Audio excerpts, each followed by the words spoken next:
Hello students, let's continue with our exercise 3.3. So question number 6 discuss करेंगे आज. Question is two adjacent angles of a parallelogram have equal measure. मतलब किसी parallelogram के दो adjacent angles जो है वो equal है. So find out the measure of each of the angles of the parallelogram. तो पैरेललोग्राम के हर एंगल का मेजरमेंट हमें निकालना है कि हर एंगल कितने कितने डिग्रीज का है, राइट. सो स्टार्ट करते हैं अपना सोल्यूशन. अब ये चीज़ हमें पता है कि किसी भी जो पैरेललोग्राम के एडजेसेंट एंगल्स का जो सम होता है वो हमारा 180 होता है. तो अगर मैं कोई दो एंगल्स लेती हूँ ए और बी, तो A plus B is equals to 180 हो गया.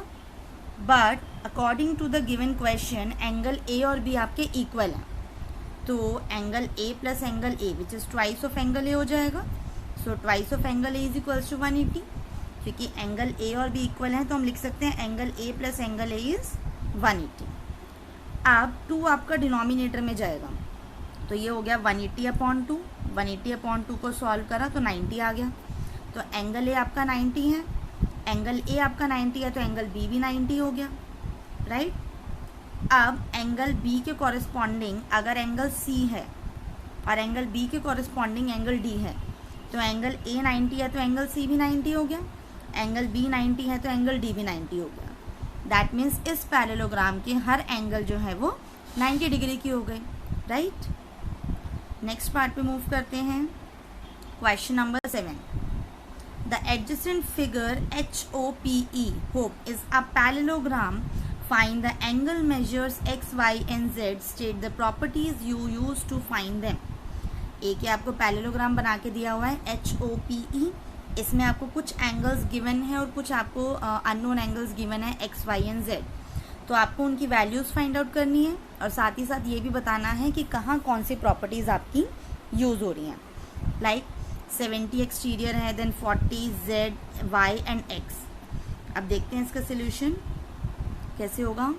तो देखो y जो है आपका 40 डिग्रीज हो जाएगा. क्यों? क्योंकि ऑल्टरनेट इंटीरियर एंगल्स हैं, राइट.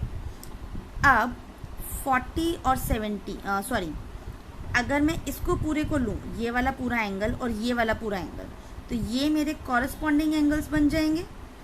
सो z प्लस 40 जो होगा that would be equals to 70. मतलब मेरा z प्लस 40 जो है वो 70 के इक्वल है. तो यहाँ से z की वैल्यू आ गई 70 minus 40. That means z is equals to 30 आ गया आपका, राइट. अब z आपका 30 आ गया. अब x और z प्लस 40 ये आपके एडजेसेंट पेयर्स ऑफ एंगल हैं, तो इनका सम जो है वो 180 हो गया. सो z आपका 30 है. अब z की जगह 30 पुट कर देते हैं, तो x plus 70 is equals to 180. तो अब इसको हम 180 माइनस 70 करेंगे. सो 180 माइनस 70 करेंगे तो क्या आ जाएगा, 110 आ जाएगा. दैट मीन्स x की वैल्यू आपकी क्या आ गई, 110, राइट. नेक्स्ट क्वेश्चन पे मूव करते हैं. Question number 8.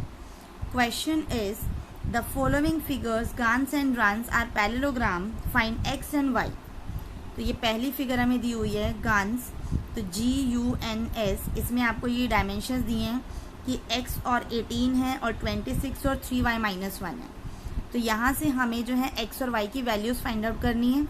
तो सिंपल रूल मैं अभी आपको बता देती हूँ कि ऑपोजिट एंगल वो ऑपोजिट साइड्स जो होती हैं इसकी इक्वल होती हैं, तो वही वाला रूल हमें यहाँ अप्लाई करना है. तो उससे क्या होगा कि आपका GU जो है वो SN के इक्वल हो जाएगा, because opposite sides of a parallelogram are equal to each other. So 3y minus 1 जो है वो आपका 26 के इक्वल हो गया. अब 1 को आप RHS में लेके जाओगे तो वो प्लस हो गया. Now 3y is equals to 27. So y आपका हो गया यहाँ पे 27/3 विच इज़ 9. y की वैल्यू आपकी 9 आ गई. सिमिलरली SG जो है आपका NU के इक्वल है. सो 3x जो है वो आपका 18 के इक्वल हो गया. अब यहाँ से आप क्या करोगे, 18 को 3 से डिवाइड करोगे. सो 3 6 ज़ा 18. सो आपकी x की वैल्यू क्या आ गई, 6 आ गई, राइट. सो दोनों मेजर्स जो आपके x और y के आ गए वो आपके 6 सेंटीमीटर्स और 9 सेंटीमीटर्स आ गए. अब आगे मूव करते हैं सेकेंड पार्ट पे. इसके सेकेंड पार्ट में हमें दिया हुआ है रन्स. तो यहाँ हमें डायगोनल्स दिए हुए हैं कि 20 और y प्लस 7 है और 16 और x प्लस y है. अब हमें ये पता है कि पैरेललोग्राम के डायगोनल्स जो होते हैं वो बाइसेक्ट करते हैं, ठीक है। तो 20 और y + 7 इक्वल हो जाएगा और 16 और x + y इक्वल हो जाएगा। अब देखते हैं इनका सोल्यूशन कैसे निकलेगा। सो y + 7 आपका 20 के इक्वल है, जैसे भी मैंने आपको बताया। तो y आपका क्या हो गया, 20 - 7 which is 13। Similarly x + y आपका 16 के इक्वल है, राइट। तो y की जगह 13 पुट करा तो 16 - 13 आपका 3 आ गया। तो दैट मीन्स आपकी x और y की वैल्यूज़ क्या आ गई, 3 सेंटीमीटर्स आ गई और 13 सेंटीमीटर्स आ गई, राइट। नेक्स्ट क्वेश्चन पे मूव करते हैं।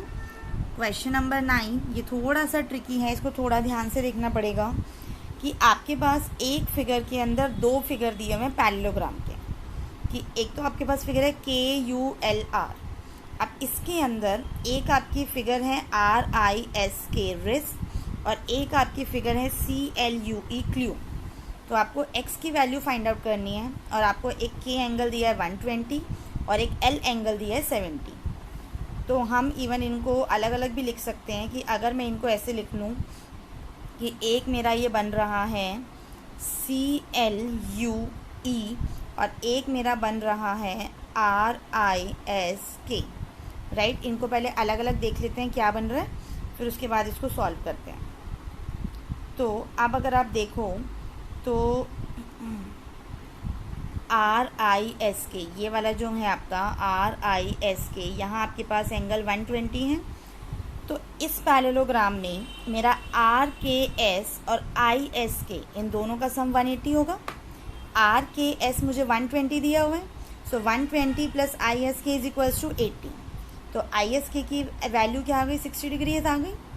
और ऑपोजिट एंगल्स जो होते हैं पैरेललोग्राम के वो भी इक्वल होते हैं। सो हमारा जो है क्ल्यू के अंदर अगर हम देखें, यहीं से अगर मैं क्ल्यू बना लेती हूँ CLUE, राइट, RIS के हिसाब से, तो ULC अगर यहाँ पे देखेंगे तो ULC ये वाला जो एंगल है this is equals to CEU। अब ये 70 था तो ये भी आपका 70 हो गया, राइट। तो अब जो आपका छोटे वाला ऊपर ट्राइंगल बन रहा था उस ट्राइंगल के अंदर एक एंगल आपका 70 आ गया, एक एंगल आपका 120 आ गया, सॉरी एक एंगल आपका 60 आ गया। इसके अंदर एक आपका 70 आ गया और एक आपका 60 आ गया। तो आप एंगल x फाइंड आउट कर सकते हैं। क्यों? क्योंकि किसी भी ट्राइंगल के तीनों एंगल्स का मेजरमेंट क्या होता है, 180 होता है। So x + 60 + 70 is equals to 180, right. So x की वैल्यू अब यहाँ से क्या आ गई, 180 - 30 which is equals to 50। I hope it is clear to you, right. Next part पे मूव करते हैं। Question number 10। Question number 10 is explain how this figure is a trapezium. Which of its two sides are parallel?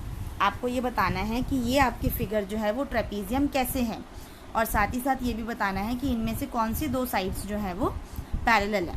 तो ये KLMN ये आपको दिया हुआ है, ये L आपका 80 डिग्री है और M आपका 100 डिग्री है, राइट।